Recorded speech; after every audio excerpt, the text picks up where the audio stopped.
Шукрона Охунова хонандаи синфи нуҳуми муассисаи давлатии мактаб барои хонандагони болоёқад дар шаҳри Хуҷанд дар Олимпиадаи байналмилалӣ аз фанҳои дақиқ мақоми сеюмро касб намуд. Олимпиадаи байналмилалӣ давоми 5 рӯз аз санаи 6 то 11 декабр дар шаҳри Бокуи давлати Озарбойҷон баргузор гардид. Дастаи Тоҷикистонро дар ин олимпиада 3 нафар, 2 нафар хонанда аз пойтахти кишвар шаҳри Душанбе ва 1 нафар аз шаҳри Хуҷанд муаррифӣ карданд. Аз 3 нафар хонандагони тоҷикистонӣ танҳо Шукрона Охунова аз шаҳри Хуҷанд ҷои ифтихориро касб намуда соҳиби медал ва ифтихорнома гардид. Шукрона нақл мекунад ки ба даст овардани ғолибият барояш хеле душвор буд, зеро иштирокаш дар олимпиадаи сатҳи байналмилалӣ бори аввал буда, инчунин ҳарифонаш ҳам хеле дониши мукаммал доштанд, вале новобаста ба ин вай тавонист ки бе дастовард ба ватан барнагардад.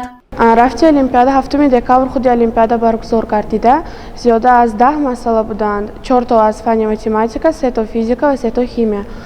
аз ҳаминҳо ба мо 3 соат вақт дода шуд ва мо тамоми кӯшишро кардем ки ба ҳамаи онҳо тавонем ки ҷавоби худро нависем. олимпиада хеле масъалаҳо душвор буданд, аммо назар ба ин мо ҳаракат кардем, кӯшиш кардем ки бедастовард барнагардем ва ниҳоят ба мақсади худ расидам. Қаҳрамони гузориши мо нақл мекунад ки олимпиадаи байналмилалӣ аз фанҳои химия, физика ва математика байни толибилмони 14 давлати дунё гузаронида шуд. Дар он беш аз 150 хонанда иштирок карда, аз байнишон 9 нафар ғолиб эътироф шуданд. Мақоми аввалро дар ин олимпиада дастаи хонандагони Федератсияи Русия, зинаи дуюмро толибилмони Беларусия ва ҷои сеюмро Шукрона Охунова аз Ҷумҳурии Тоҷикистон касб намуд. Ба ғолибон медал ва ифтихорнома тақдим гардид ки онҳо имкон доранд дар оянда бо ин дастовардашон дар дилхоҳ донишгоҳҳои олии Озарбойҷон дохил шуда бо истифода аз имкониятҳои додашуда таҳсили худро идома диҳанд.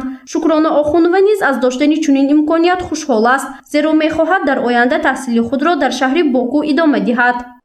хеле имконияти зиёд медиҳад барои он ки дар пойтахти Баку ба мо ба донишгоҳҳо хеле зиёд баллҳо медиҳанд. ин барои мо ҳамчун як тӯҳфа мешавад дар вақти дохил шавӣ. бале, агар шавад, худо хоҳад метавонам ки дар он ҷо таҳсил кунам.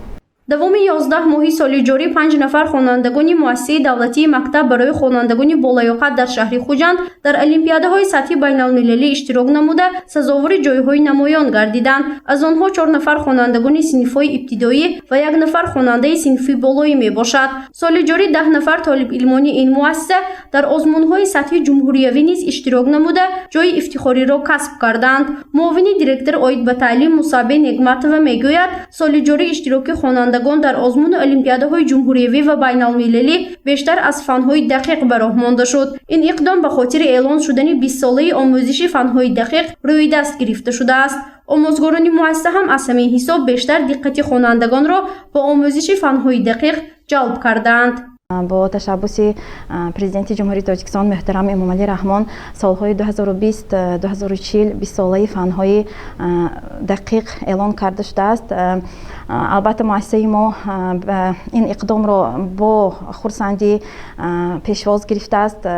با فنهای دقیق نیز ما تشبث دیگر میدهیم. البته اشتراک خواننده در المپیاد دلخواه نمودی المپیاد بین المللی باشد و شهری جمهوری باشد، این سراول دانش او را سایقل می‌دهد. دانش خواننده وقتی که خواننده در المپیادا اشتراک می‌کند، او آمادگی می‌بیند و دانش خود را سایقل می‌دهد. و البته این افتخاری مؤسسه است، افتخاری خود خواننده است. در آینده نیز برای کسب انتخاب کردن او در آینده داخل شدن به دانشگاه‌ها به او کمک می‌رساند. қаҳрамони гузориши мо Шукрона Охунова соли гузаштаи 2020 дар даври ҷумҳуриявии Олимпиадаи Наврасон аз фанни химия иштирок намуда сазовори ҷои аввал ва медали тилло гардида буд. ин хонанда ният дорад ки дар оянда низ иштирокашро дар чунин озмуну олимпиадаҳо идома дода савияи дониши худро аз фанҳои дақиқ баланд бардорад. гузориши Фарзона Шамсиева, Насим Раҳимов барои барномаи Тиловатии Хабар.